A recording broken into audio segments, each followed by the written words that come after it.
Hello, I'm the Otaku Doctor, and today we are in Rittenhouse Park. As you can see, it's actually quite nice today here in Philadelphia. Really nice. Unusual for summer, really. It feels like spring out here. But that aside, we are going to discuss the opposite of Shonen. The opposite of Shonen is Shojo. Now, Shojo is really a polar opposite of Shonen. What does that mean? That means that whereas Shonen involves a lot of violence, a lot of death, and just a lot of doom and gloom, Shojo is really just about the life of a girl who maybe is in school. Very rarely is they're out of school, and very rarely are they really young.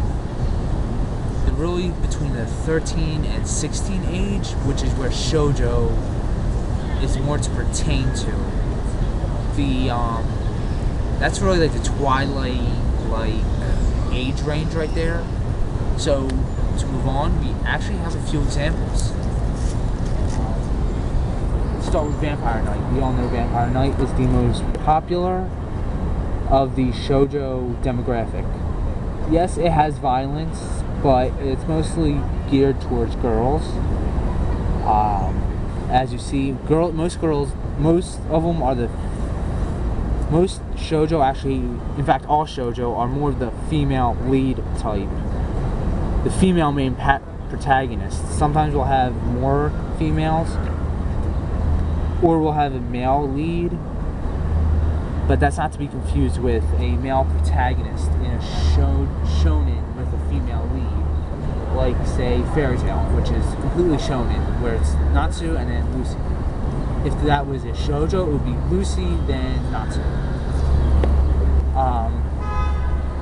Let's see. We have another example. Now, this is only 3 chapters in this book. As you can see, it's not all that thick compared to maybe this one or this one. But it's actually, the chapters are really, really long.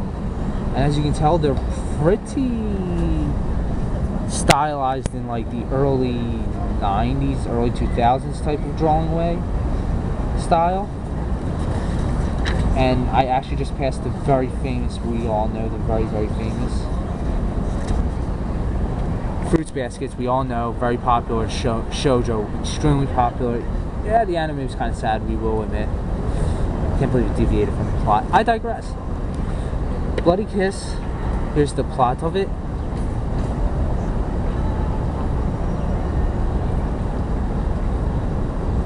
And the chapters are really, really long. There's only 3 chapters in here, but for the story, they're actually really, really long.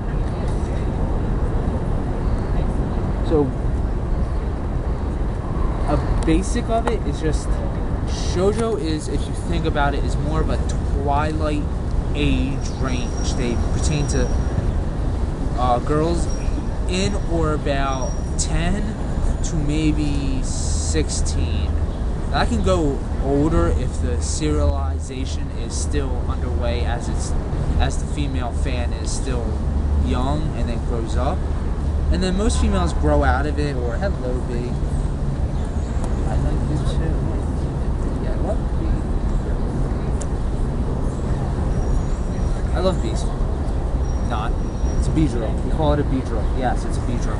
Anyways,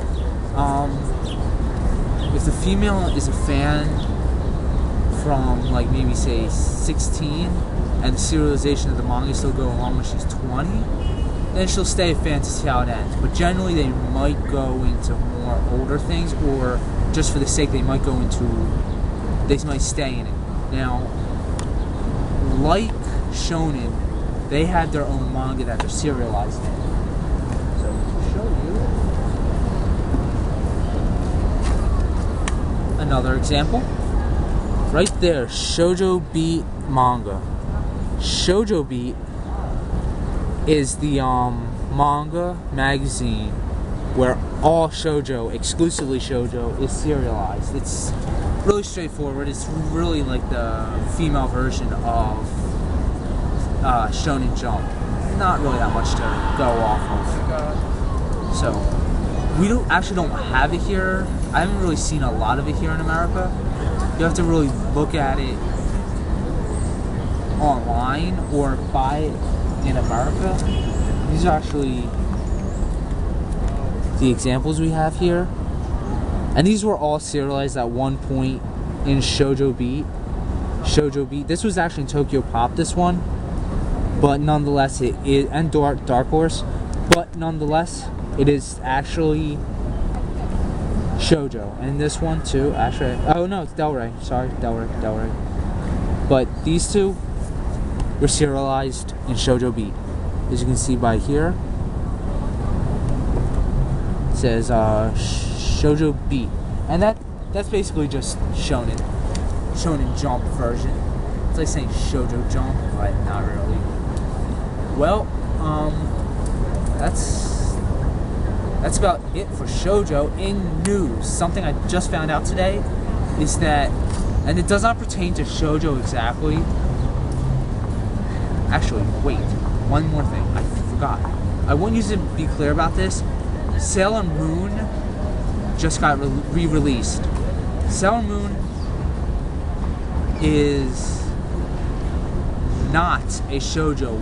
Contrary to what I said about these, Sailor Moon was serialized in Shonen Jump, not Shojo Beat. It is a shonen, even though there's a female lead. Yes, there's actually a way to get around that. That's if it has like the amenities of a shoujo, but it's meant for shonen. But that's if the creator wants it. Similar to like Black Butler wanting to be a yaoi, where you will get into that controversially later. Black Butler was supposed to be a yaoi, but turned into a shonen. So Sailor Moon is in fact a shonen, not shoujo. That can throw a lot of people off. Just wanted to make sure that we get that clear. And now news. I found out today that although this does not pertain to shoujo exactly, the next few little bits don't really pertain to it. The Naruto movie 7, the Naruto Shippuden movie 7, is actually going to be released sometime in October. That's something that Shonen Jump released on their website, and they said that it's going to be released sometime on October, maybe October 17th, sometime in October. And they also said that's right when the series is going to end. So who knows? There's a Detective Conan crossover set for the fall. So between September and December, there's going to actually be a Detective Conan crossover. And I can't really think of any shoujo news that broke. So we will conclude this episode of the Otaku Doctor, and next week we are going to get into the bloody stuff. We will get in to Senate. So I end today with that. So long. Hey, this is Yukihiro Kei once again with Media Underground. Today on Media Underground we'll be talking mainly about K-pop and many different music of every country. Main people in K-pop that came out with things like within the last 2 weeks are FX, Girls' Day, Henry, B1A4, and Newits.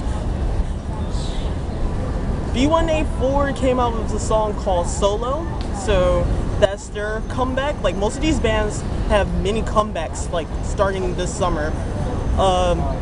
Very, very late actually, because most of the K-pop people, most companies like SM Town and YG and JYP, they normally come out with stuff earlier in the summer, but this year they're starting all in the middle of the summer, so mostly all your K-pop artists will come out with something, especially Big Bang, like along with everybody in the YG family, just about who hasn't been serving in the army or whatnot.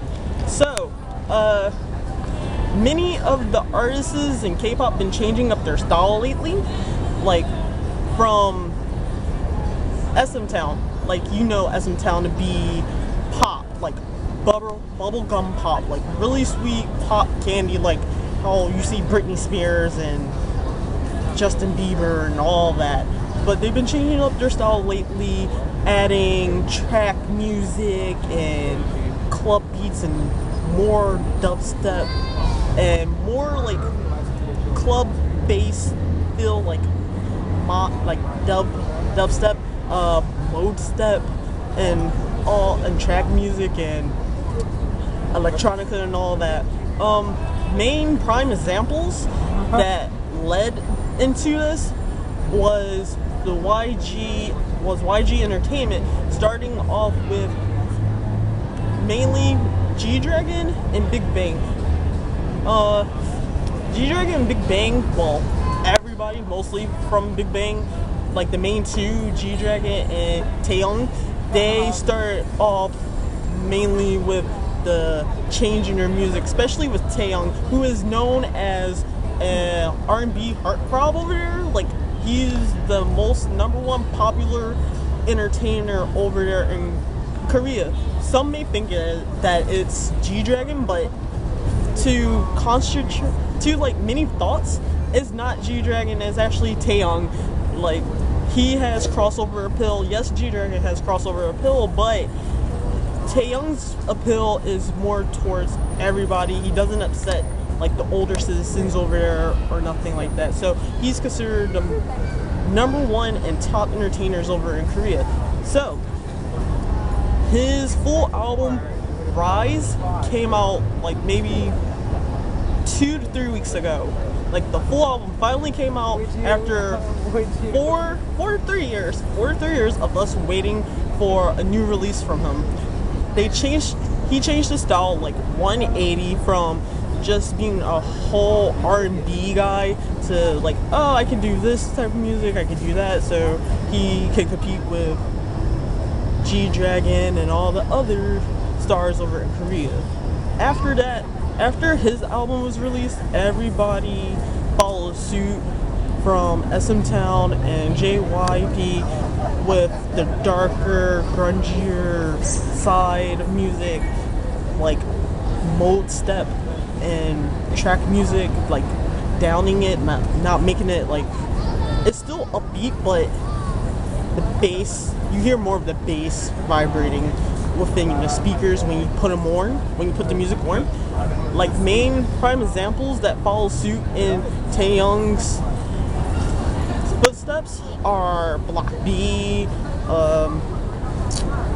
let's see, who else? Block B, Alphabet, Newest is like doing it, mainly all your major boy bands and some girl bands who also follow in the footsteps of 21, like FX is like making their music like more dark. Like, the scenery, if you watch the videos, the scenery of the videos are very dark, like it's always at night, it's very avant-garde, as I explained in the first video of what avant-garde is. It's not theatrical, it's not in a set place, like, oh, I'm gonna build a set here and I'm gonna have you dance in it. No, they actually go to different places and film. It's not just about sets anymore at the moment. Newest came out with a new song like maybe like a few days ago. It's called Goodbye Bye. So many Newest fans may be shocked at one person's change in the group, which is Ren. Yes, we love Ren. He is the pretty boy in the group. He's the one that you can mistakenly call him a girl. Yes, Ren. They changed his look so he could be more manlier. Like, they cut his hair, they dyed it like to his natural, like it's almost his natural color, but it's not. It's a darker brown. He has kind of a crew cut, and in this video he's kind of shirtless, so like he's shirtless kind of, so they're turning him into more of a sex symbol, which could surprise Newest fans just a bit. when they see the video, as they watch, and they're like, oh my god, they're growing up. Yes, it's a more mature sound for newest, since there are like in their early 20s. Like majority of them are in their early 20s. They're like 19, 20, 21, 22, something like that. So like they're changing their style as they grow up. Who else? Henry came out with a new song. Henry's sound always was kind of dark, like kind of avant-garde, but not. Maybe because of the violin that he uses, because he likes to play. He plays all different types of instruments. His main instruments are violin and piano. Like he's a violin prodigy over there. So like his sound like didn't change. It just the video got more artsy and stuff like that. And American music. Let's see who came out. Oh, a few artists. Well, unknown artists have come out. Like what's her name? Megan Porter. Like she came out with this song on VH1 talking about like the models in the magazines and how your shape shouldn't like identify you. It shouldn't identify you. You're fine the way you are. Let's see, another artist that came out. Oh, Richter, Me and My Broken Heart. That song is amazing. That song will get you through any breakup if you have one. A couple other artists, American authors. All their songs by far are really good. They might be compared to Imagine Dragons, because with all their success by far, all these people you will see on a VH1 live concert next Thursday at 9 p.m. hosted by Questlove. If you don't know who Questlove is the drummer from The Roots. And the group The Roots originated here in Philly. And most of y'all know The Roots from the Jimmy Fallon show, his late night talk show, from when he took over for Conan. Now he's taking over for Jay Leno. So that's all for music news. Now moving on to video games. The trailer for Tekken 7 came out just this week. So for all you Tekken fans, get ready. It's coming out. Everything is coming at you quickly. If you buy the PlayStation 4, you get to test this new game called Destiny. It's a role play. It's an RPG game. First person shooter.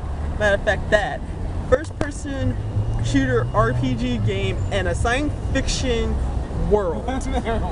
Now, how cool does that sound? Very, very cool. Let's see, what else? More info on Mortal Kombat came out.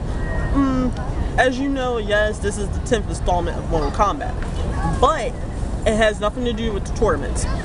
The tournaments of Mortal Kombat is over after the last game. That was the 9th game. The new one, Mortal Kombat 10, which is not the full name. We will get the full name when it's released. This new Mortal Kombat game focuses on the battle between Sub-Zero and Scorpion. For those who don't know the long history of the battle of Scorpion and Sub-Zero, they've been fighting, their clan's been fighting for years. One clan killed another clan's member, and then that's how the whole fight started. Yes, Scorpion did kill Sub-Zero, but Scorpion doesn't know that because his brother went undercover as Sub-Zero. Yeah, Sub-Zero's brother went undercover, so Scorpion doesn't know that. He finds out at the end of the last game, at the very end, so that'll leave you off with a cliffhanger into the new current game that is coming out. The One Piece game has been released. By looking at it, it's pretty good. It's for the DS. So the DS, the 3DS, every Nintendo technical handheld you can get it for. Mario Kart 8 is out. There's a couple other games that are going to be released soon but surely, but this week in gaming it has been very slow. Very slow for the past 2 weeks. So yeah, I don't have much, but when I do, I will update you on everything. Next week we will get back to the history of video gaming and how it became a mainstream pop culture phenomenon that everybody likes to do all of a sudden. Even your grandma they have a game for your grandma that she may love. With that taking off, this is Yukihiro Kei, and this is Mia Underground.